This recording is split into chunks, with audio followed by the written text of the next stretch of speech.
Hi, welcome to the Friday, May 8th edition of Lion's Fireside Chats.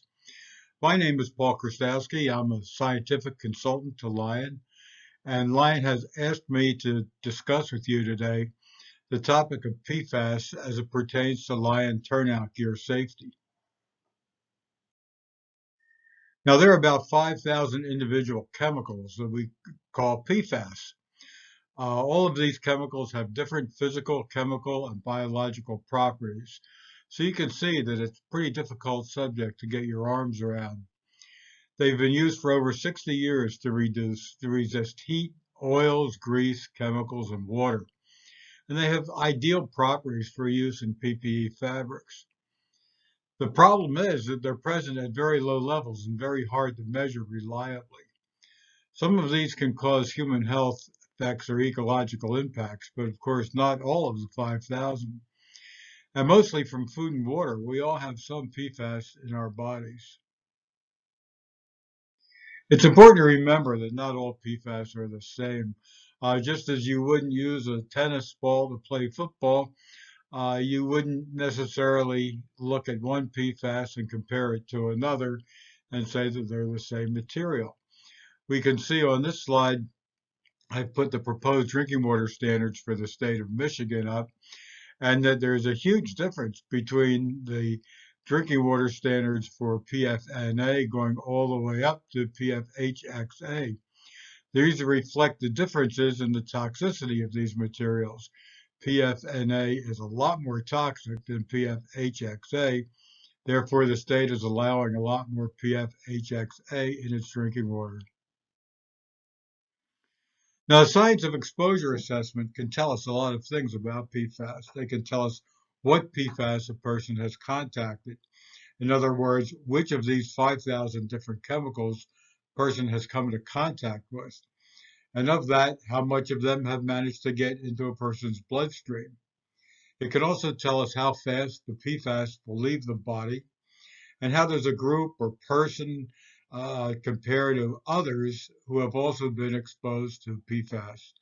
And lastly, but probably more important, is where did these PFAS come from? Now, how can we tell if somebody was exposed to PFAS? It's a simple blood test that can be taken at any doctor's office or laboratory. The blood test can show all the different PFAS that are in the blood. We also use urinalysis and hair sampling in certain cases to look at various types of very short duration or very long duration exposure. We can look at what is in people's food, their drinking water, and consumer products that they might have come into contact with. For example, if you've used something like Glide dental floss that had PFAS in it, did you come into contact with? Did the PFAS get into your body from it? Environment and workplace monitoring, just typical industrial hygiene monitoring, where a worker might wear a dosimeter or we put up a testing station in the workplace. And last, mathematical modeling that we can use to show whether PFAS from one location or one source came up in your human body. Now, chemical fingerprints and signature chemicals can tell us a lot about sources of PFAS. Groups of chemicals, just like individual people, have different fingerprints. And we can compare these fingerprints to each other to determine which group of fingerprints and which PFAS might have come from a particular source and ended up in a particular person. So we can match these fingerprints in order to look at the source. Signature chemicals are individual chemicals that we take from fingerprints and we use for easy identification. If we look at this slide, what I have here is I have graphics of fingerprints from two sources of PFAS that are in turnout gear. One of these, the one that's blue, was some older material from 2014. The other, in the kind of gold brown color, is more modern material from 2018. We can see just by looking at these that the blue ones are different than the golden orange looking ones. And in fact, that they have different signatures. The old turnout signatures, that is the two highest bars here, have PFOA and PFDA in them, whereas the new turnout signatures have PFHXA and PFHPA in them. So this compares the two, and we can see that there's been really a change over the past 4 or 5 years in the manufacture of fabrics that are used in turnout gear. And actually, this change reflects getting away from more toxic materials to less toxic materials. I also want to point out that many of you are familiar, of course, with firefighting foam. This foam in the past contained a lot of PFAS, and some of it still does. And PFAS has its own signatures in firefighting foam. We're particularly looking at PFOS, PFOA, and PFHXS in the firefighting foam. So if you took a sample in somebody's blood and try to match it up with any of these things, you could easily see some of these signature chemicals primarily from the old firefighting foam. Now, I'd like to take a look at the PFAS in LION Turnout Gear. LION commissioned 2 different studies done by an independent testing lab to analyze what PFAS would be present in the turnout gear and, in fact, how the turnout gear might have changed over the years. They did 2 types of studies. One was on the surface of the fabric, and then the other was in the whole fabric. The fabric surface samples were analyzed by a technique called wipe sampling, which used wipe samples, taking a clean piece of cloth, dipping it in a solvent, and wiping it over the surface of the fabric using a method that was developed by the National Institute of Occupational Safety and Health. Only 2 PFAS were detected in these samples, PFHXA and PFHPA. Now, they were detected at very, very low concentrations. The maximum concentration of the 3 samples was 1.41 nanograms of PFAS per 100 square centimeters of fabric. To put this in perspective, 100 square centimeters is about 16 square inches. So we have a 4 by 4 inch swath of fabric here. And to put a nanogram in perspective, there are about 58,000 nanograms in 1 grain of salt. So we're really talking about a very, very tiny amount of PFAS in these surface samples. Now, these are compliant with the European standards for PFAS in fabric. We don't have any in the United States. So what we do is we use the European standards as a basis of comparison. Now, the whole fabric samples consisted of 14 samples that were taken over a period of 11 years from 2007 to 2018. These were analyzed by a modified EPA method. The older samples had a signature chemical of PFOA up to 23.5 parts per billion. The newer samples showed only PFHXA and PFHPA with some trace amounts of some other PFAS. The newer samples' maximum PFOA was 0.96 parts per billion.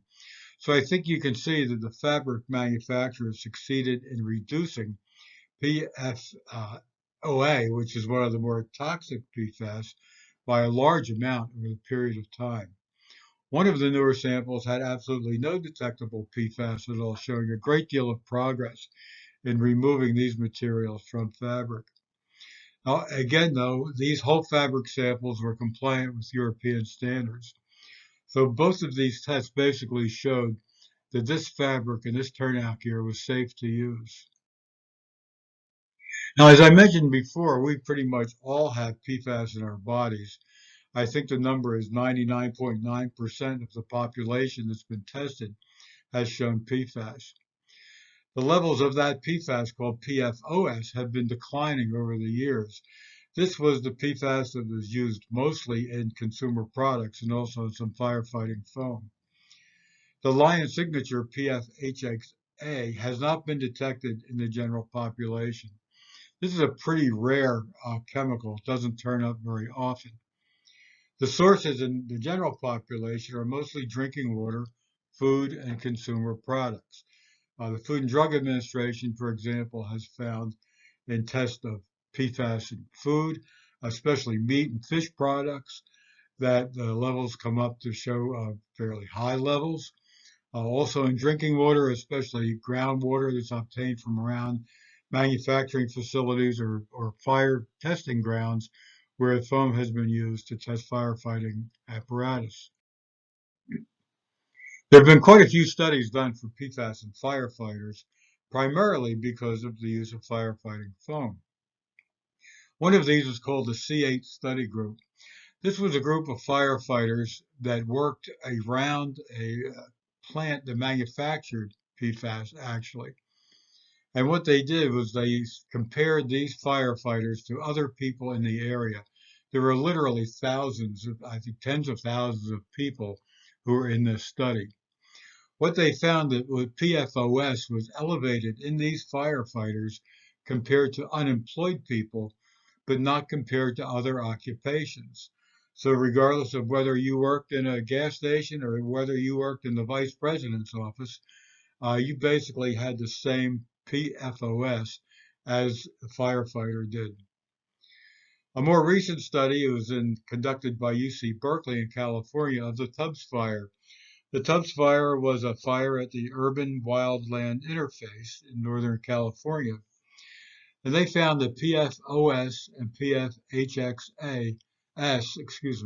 were higher in deployed firefighters compared to those not deployed. They have not been able to determine the source of these particular PFAS. One probable source is that this was in carpeting material that was treated for stain resistance, or fabric, Tyvek material that was used in construction, etc., that released the PFAS when the fires burned. And these two particular ones were transported through the air to the firefighters, who then became exposed.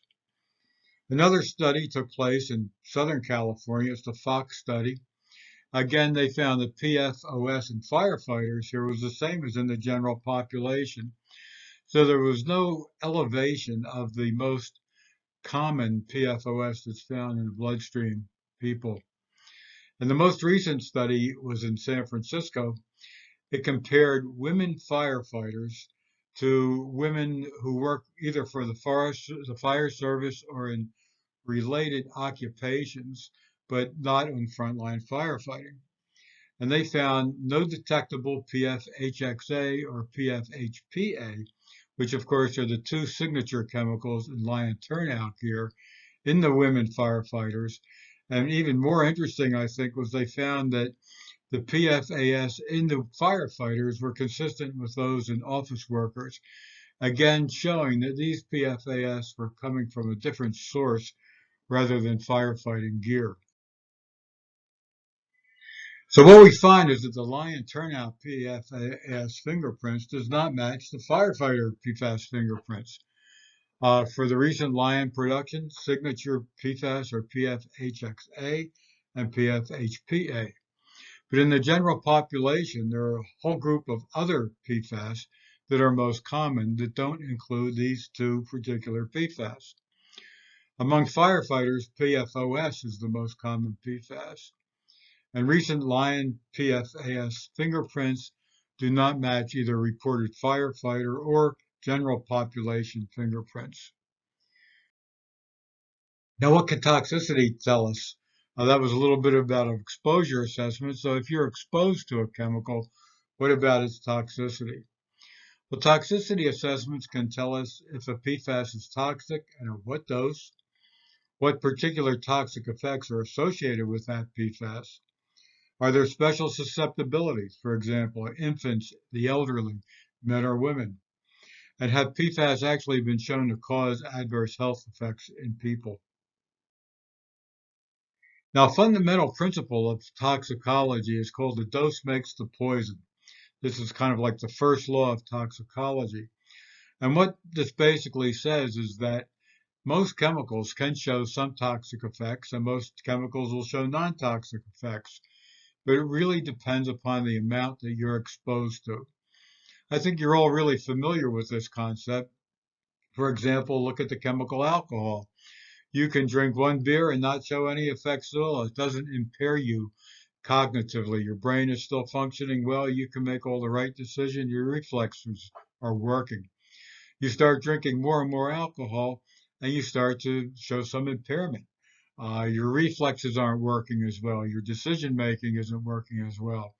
That's a dose response relationship. You get to the point where, in fact, alcohol can cause severe adverse effects. You can get alcohol poisoning. What we look at when we're looking at these studies, and these are studies that are mostly done under controlled conditions in laboratory animals, is we look for the point where there are no effects. That's on my graph shown here as the NOAEL, or the no observed adverse effect level, and the point where you start seeing adverse effects. That's the low observed adverse effect level, or the low L. So we're looking for these points in our study. And if a chemical is below these points, then it shows that there won't be any adverse effects from exposure to the chemical. How do we know if a chemical causes a disease? So we go into the laboratory and we test the PFAS in mice, for example, and we find out that it has effects on the kidney in mice. How do we know if this chemical can actually cause a disease in human beings? We look at a lot of different things, and we call these criteria for causation. I put a little cartoon here from the family circus, and it kind of illustrates the concept of causation.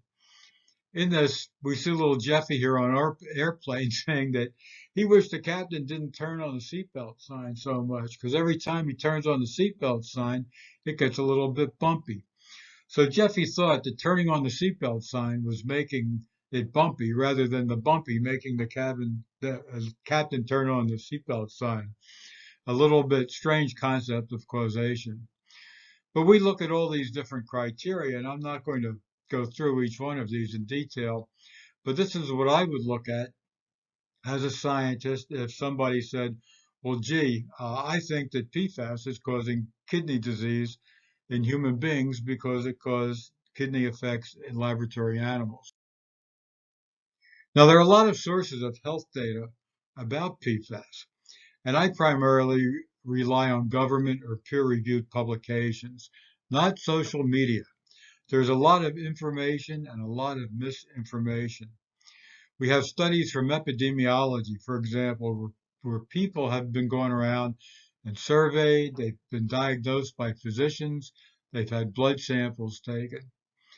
We have laboratory animal toxicology conducted under controlled situations, where we can take animals like mice and rats, give them controlled doses of PFAS, and see how they behave over the long term. Is it causing adverse effects?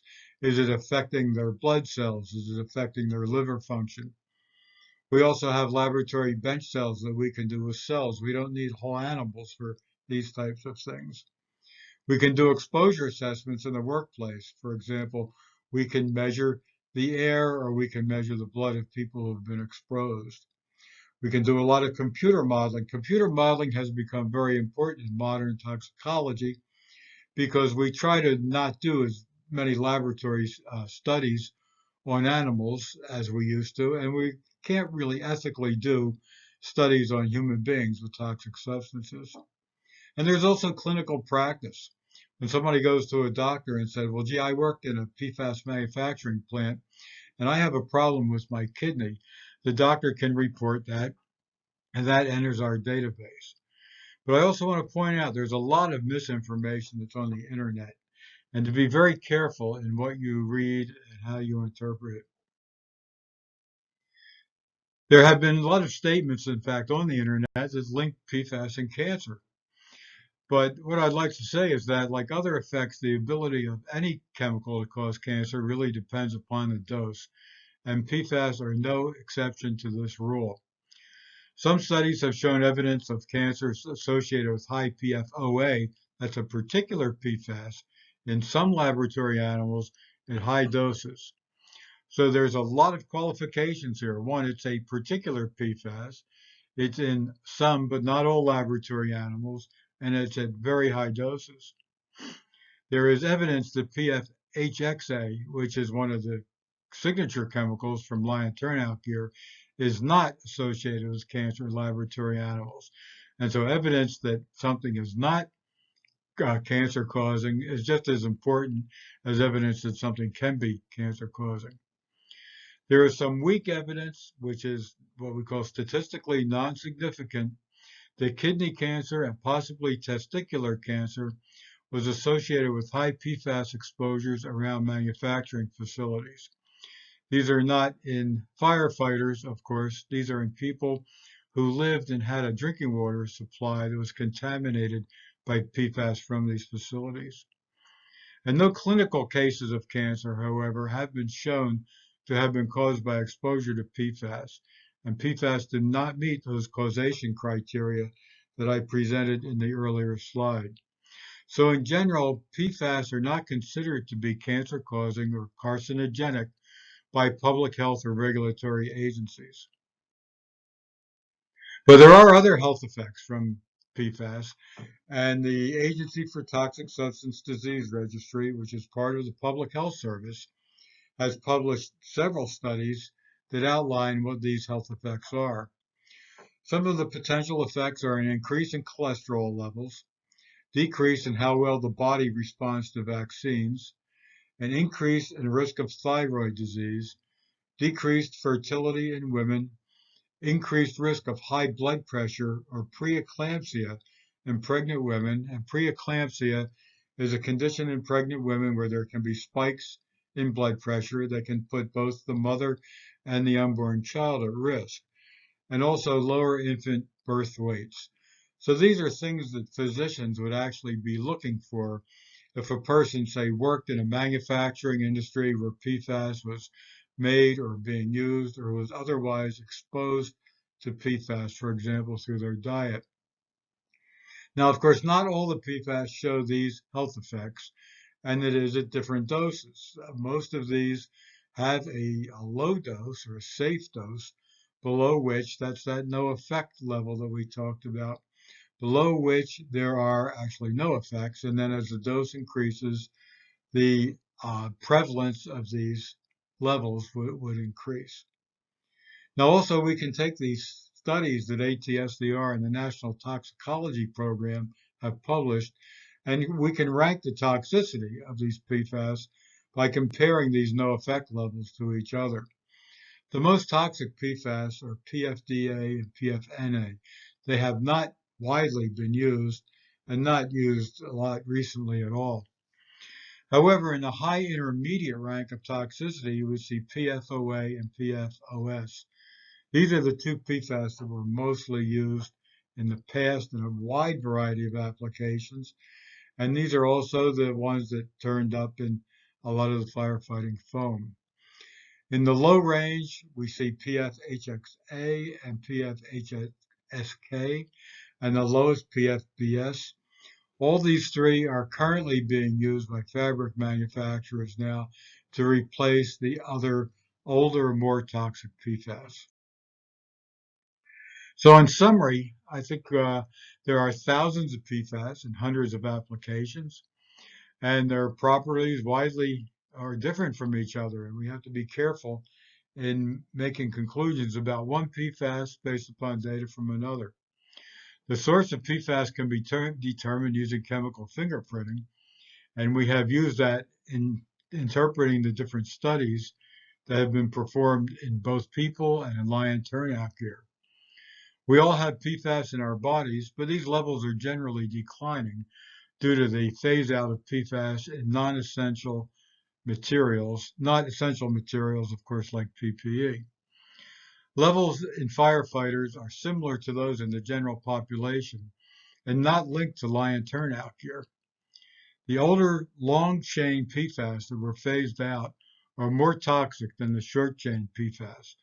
Because these PFAS have long lifetimes in the environment, though, it's going to take quite a long time before some of these older PFAS actually disappear from the food chain and from human sampling. And last, we saw that the PFAS in LION Turnout Gear are dominated by low concentrations of short chain and below thresholds for toxic effects. That's basically all I have. Thanks very much for your attention.